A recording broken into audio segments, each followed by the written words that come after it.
Fleabag. This book is from 1996. I wanted a dog, but my parents wouldn't let me have one. The house we rented was too small. It had a backyard the size of a postage stamp. There wasn't enough room for humans, let alone dogs. I don't mind if it's a small dog, I said. Made no difference. No dog. They said when we moved I could have any dog I liked. As if we ever would. We had more chance of winning the lotto. Every time my parents saved any money, something happened. Like the car breaking down or my sister needing braces on her teeth. Sister's name is Kate. She's a year older than me, so opportunity never arose. I swap her for a dog. Where's your sister? Why don't you pretend to own one? She suggested. That way it wouldn't cost you anything to feed it. Why don't you pretend to own a brain? I answered. That way someone might think you have one, but I don't know who. According to Dad, dogs need a big yard. Dogs need exercise. It's right about exercise. My dog would get lots going for walks after school. Dogs also need someone to love and care for them. I'd be good at that. Really? Okay. Every kid should have a pet. It teaches you to be responsible. Child experts tell you that. Without a pet, how could I be expected to grow into a responsible adult? He was sitting in the cage in the pet shop, looking sad and lonely. He saw me and his puppy tail began to wag. I picked him up, he licked me, first on my hands, then my face. You could tell we were meant for each other. Sign above his cage said, "Flee to a good home." Flee! I couldn't believe my luck. Mine's a good time. I rushed to tell Miss Sims, the shop owner. I was in her shop so often it was almost a fixture. You're sure your parents won't mind, Rick? She answered. Puppies take a bit of looking after. Of course not, I lied. Dad's always saying I should have a dog. I was going to smuggle him into the house, hide him in my wardrobe. Hope they never discovered that he was there. Mrs. Sims didn't know what kind of dog he was. Bit of this and a bit of something else. One thing was sure. He was no pure breed. Okay.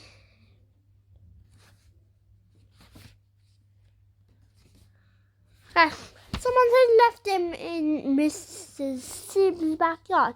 She heard this yelping noise coming from the box just inside the gate. When she went to investigate, there he was, cold and hungry, whimpering for his mum. He'd be lucky to be 8 weeks old, she said. I think it's criminal to leave a pup like that. I was ever so grateful. At last I was going to have a dog of my own. I'll take good care of them, Mrs. Sims. I promise you won't be sorry if you gave him to me. Chapter 2. That's the ugliest pup I ever saw, Kate said. It was useless trying to keep a secret from her, not when her nose was always in my business. Which bit of him is ugly, I asked. I was sitting on my bed playing with him. Every bit, she answered. She looks more like a wombat than a dog. That was true. With his grey coat and thick body, he could have been mistaken for a baby wombat. Why are you going to call him? Kate asked. It might not be a bad idea, I decided, to let her choose a name. That way she'd be less likely to tell Mum and Dad. Fred's a good name, she said. Fred? What kind of name was that? What was the thing of Blutus? We'll call him Fred if you promise not to tell Mum and Dad that I have him. That's it, she answered. I guessed it wouldn't be that easy. If I wanted Kate's silence, I'd have to pay for it. I could start by doing the dishes by myself. You can put the garbage out, she added. That's blackmail, I complained. She agreed. Wait until you want something. I lumbled. Doing the dishes was no fun. Used every saucepan and Dad burnt everything. You're the one who wants the ugly dog, Kate said. It was easy to see why we didn't get along. I really didn't expect Fred to throw in his box in the wardrobe and go to sleep. She'd been exhausted after all the attention I'd given. He wasn't hungry either. His stomach was crammed full of the steak and kidney I dropped into the plastic bag during dinner. Fred had other ideas. He wanted to be with me. There was so much noise coming from the wardrobe. It was a wonder my parents didn't hear. In the end, I decided to put him in bed beside me. Before you would say Fred, he was asleep. When I woke up, he was licking my face. During the night, he threatened me, but not once, but lots of times. My pajamas felt damp and clung to my skin. He dropped on me, the pillow, the sheet. It had even gone through the sheet to soak into the mattress. When I put him on the floor, he did another lot on the carpet. And then, horror of horrors, he did something worse. About then, Kate poked her nose into my room. Pretend you did it, she said, looking at my bed, as if Mum was going to believe that. I was 2 the last time I had to wet the bed. Chapter 3. It smelled so bad when I was cleaning the carpet. I was almost sick. Oh, yuck, I said, feeling my stomach churn. I was holding my nose, using the pair of underpants as a cleaning rag. After that, I had to clean the underpants. Running into the toilet, I hung on to them with 2 fingers before pushing the flush button. When I looked, they were gone. I hoped Mum wouldn't miss them.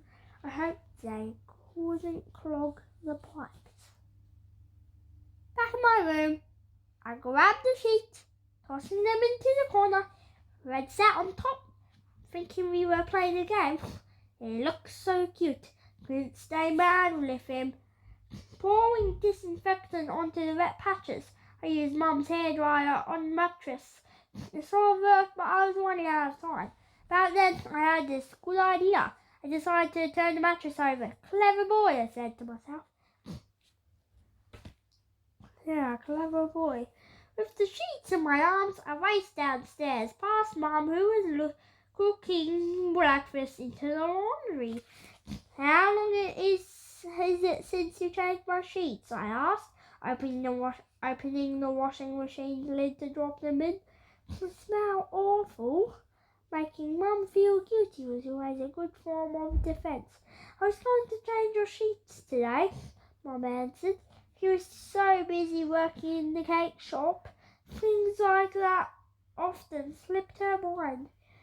Dad never thought about them at all. Bet they've been on my bed for a year, I said. Hardly, she answered. What's to stop you changing the sheets anyway? I don't see your hands tied behind your back. That's what I am doing, I answered, stopping to grab a piece of toast. I should eat a proper breakfast. I was told I had soccer training. I lied. If I was late, they put me out of the team. Okay, yeah, it's already happened. But I had more important things than breakfast. The rolling about. I have to decide what to do about Fred. Shall I make him go to school and pretend I brought him to show the class in Science.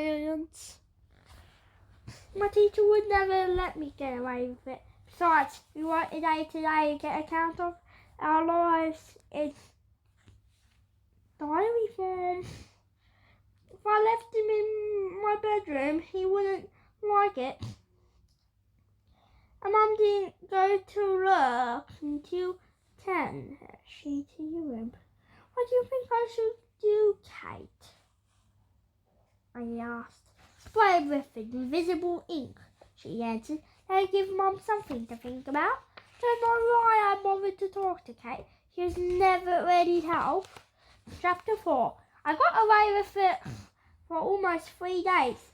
Then old Mrs. Hobbs came back from her holiday. She was our next door neighbour. Don't have my dog myself, she said, so I don't see why I should have to put up with someone else's. She was standing on our doorstep in pink dressing gown and red slippers. It was only 7 o'clock and she was ready for bed. Mum and Dad looked at her as if she was crazy. Not because she was complaining. She did that all the time. It was the dog bit that baffled them. Done nothing but carry on all day, Mrs. Hobbs continued. And me, an old lady. What has Dad asked? She waited for him to come home from work. Your dog. We don't have a dog, Bob said. Tell me what's been making that racket in your garden shed. Say it's our pet hippopotamus, Kate whispered. It was time for me to confess. Standing with Fred in my arms, I said, Mrs. Sims gave him to me. She was going to send him to the pound. Tears rounded my eyes and I did my best to look pathetic. There's only a little pup. Little pups grow to big dogs, Mrs. Hobbs said. I don't want a dog next door. He'll have to go. Is that so? Dad answered, more annoyed than with Mrs. Hobbs than with me. In this house we make the decisions, Mrs. Hobbs, not you. The dog stays. I'm so grateful to Mrs. Hobbs. I could have kissed her. Well, almost. Off went Mrs. Hobbs in a huff, threatening to call the police if Fred so much as barked. It was against the law, we were told, to keep a noisy animal. Well, it's actually not.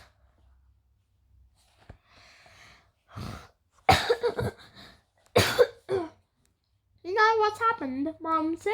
You've given Rick permission to keep a dog. Dad nodded, realising what he'd done. He deserves to be punished, Mum went on, not rewarded. I was getting ready to cry again. You're right, Dad, ugly. Get to our bedroom, Rick. You should make him do the dishes for a month. Pudding cake, trust her. I was also to be grounded for a month. Last bit was so I was just satisfied, Mum. In a day or two it'd be forgotten. At least I didn't have to take Fred back to the pet shop. He was to stay downstairs in the kitchen, Mum decided, where there was Lido on the floor. Odd-looking little thing, isn't he? I heard her say as I climbed the stairs. I hope he doesn't grow too big. Later, I went downstairs to get a glass of milk. I found Fred asleep on Dad's lap in the lounge room. He was lonely in the kitchen, Dad said. Chapter 5. A dog had bitten Mum when she was a little girl. She'd never forgotten it and held all dogs responsible. That included Fred. Mum had him toilet trained within a week. Every time he made a mess, she'd push him outside with the mop. Ugly, dirty little thing, she'd growl. Your business somewhere else. 10 more pages, guys. Finding a flea on her lounge, she called him Fleabag and wouldn't let him back in the house at all. As Fred grew older, Dad renamed him Udi.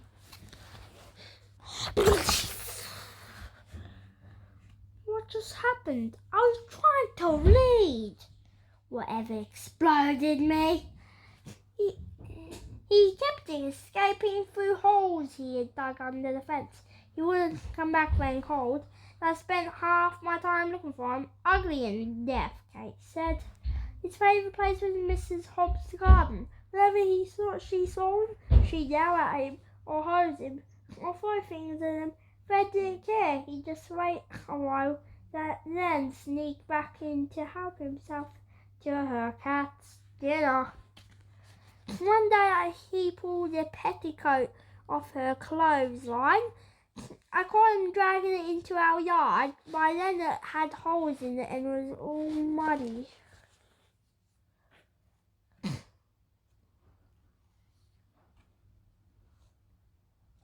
Okay. Mrs. Hobbs would have been mad if she'd seen him. Fortunately, she hadn't, so I wrapped it in newspaper, threw it in the bin. Another day, Fred dug up Mrs. Hobbs' pansies. They were just starting to flower. She was out in her car. I had to replant every one of them. They never looked any good after that. Everyone in the neighbourhood knew Fred. He visited them all. Off he'd go on his short little legs, down the centre of the road, tail wagging, never doubting his welcome. They had a pet show at school. I entered Fred. I should have had more sense, not because he didn't win. It was because I could no longer pretend he wasn't mine when he came strolling into the classroom. Scratch, scratch, scratch. Fred was always scratching. Fleas loved him. We couldn't get rid of them. Mum had the backyard fumigated so often it slummed every wall taught extending to it. It had to do with the company Fred kept. The dirtier the dog, the more Fred liked it. We tried keeping him in the yard, and Dad tied him to the barbecue. Fred spent half the day chewing through the gas hose. Realising his mistake, he spent the rest of it jumping through the rope. Chained up instead, Fred complained so loudly that Mrs. Hobbs was back on our doorstep. Fred has been giving her cat a hard time as well. Pity she has so little to do with her time, Dad said. 6 more pages. Let's go. Chapter 6. One day, Fred disappeared. Didn't come home for his dinner. Spent hours going up and down the streets, whistling and calling his name. I asked everyone if they'd seen him, but nobody had. Dad and Mum went out in the car. There was no sign of him. He'll turn up, Dad said, but he didn't. Maybe he's found some place he likes better, Kate said. Kept looking over Mrs. Hobbs' fence, wondering if she'd done something to him. Fred's gone, I said, glaring at her. Can't find him anymore. Too bad, she answered, but I knew she didn't mean it. She even offered me a chocolate bar. 5 lonely days went past. Mrs. Sims let me put a reward notice in her window. Dad rang the newspaper. Didn't do any good. Fred had vanished. The 5th night, Dad pulled up, tooting his car horn. I raced out and there was Fred, sitting in the front seat. The dog catcher caught him, Dad said. Found him at the pound. He told him he was looking for an ugly dog, not unlike a wombat. They knew right away that they had him. There couldn't be another dog which looked like that. It didn't bother me that others thought he was ugly. I was just glad to have him back. Paid how much to get him out of the pound, Mum asked, her eyes bulging. They bulged even further when Dad told her he had to pay for a dog licence as well. I only kept Fred for 6 months after he came back from the pound. Mrs. Hobbs backed into him. She was reversing out of her drive. I was in my bedroom when I heard the squeal of brakes. I heard Fred. He was yelping in pain. Then he stopped. When I raced outside, he was on the footpath. Blood was trickling out of his mouth, but he was having trouble breathing. You run over Fred, I cried. It was an accident, Mrs. Hobbs answered, her eyes filling with tears. She ran behind the car. I didn't know he was there. He's dying. I hope not, Iris. I'm so sorry. My parents were at work. Mrs. Hobbs lifted Fred into her car and drove to the vet's. He was dead before we got there. We held the funeral in Mrs. Hobbs' backyard. She said I could bury him in her pansy garden. Fred would have liked that. On the page, we stood around his grave, tossing handfuls of dirt onto the box that had made. Bye, Fred, I said. Bye, Fleabag. You were the best dog a kid could have had. Mrs. Hobbs offered me to buy me another one. I shook my head. I didn't want another dog. The rent